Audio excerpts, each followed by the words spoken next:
Bonjour à toutes et à tous, j'espère que vous allez bien. Cette vidéo est la deuxième d'une série consacrée à la personnalisation des appareils iOS. Après l'écran d'accueil, nous allons désormais faire en sorte que l'écran de verrouillage soit à votre image. Pour cela, il vous faut tout d'abord un iPhone équipé d'iOS 16. Si vous tentez de personnaliser l'écran de verrouillage sur votre iPad, attendez iPadOS 17. Donc sur un iPhone 8 ou plus récent, comment faisons-nous pour personnaliser l'écran de verrouillage? Ouvrez votre centre de notification puis appuyez de façon prolongée sur l'heure. Un bouton de couleur verte va apparaître tout en bas à droite qui s'appelle Ajouter un fond à l'écran verrouillé. Cliquez dessus.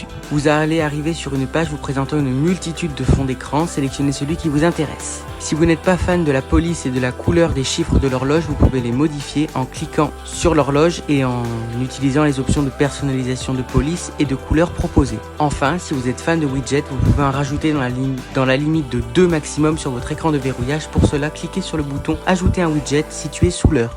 Faites défiler la liste des widgets proposés et sélectionnez le ou les widgets vous intéressant. Une fois que vous estimez votre fond d'écran et votre écran de verrouillage abouti, vous pouvez cliquer sur OK. L'iPhone va vous poser une question pour savoir dans quelles circonstances doit-il utiliser ce fond d'écran verrouillé. Cliquez sur Utiliser comme paire de fond d'écran. Cependant, si vous êtes difficile ou que vous voulez impérativement une photo en particulier comme fond d'écran, comme par exemple celle de votre enfant ou de votre chat, il vous suffit de rajouter cette photo en tant que fond d'écran. Pour cela, rendez-vous dans votre photothèque, puis sélectionnez la photo adéquate, faites partager et ajoutez en fond d'écran. Normalement, si vous avez bien suivi cette astuce, votre fond d'écran de verrouillage devrait être unique.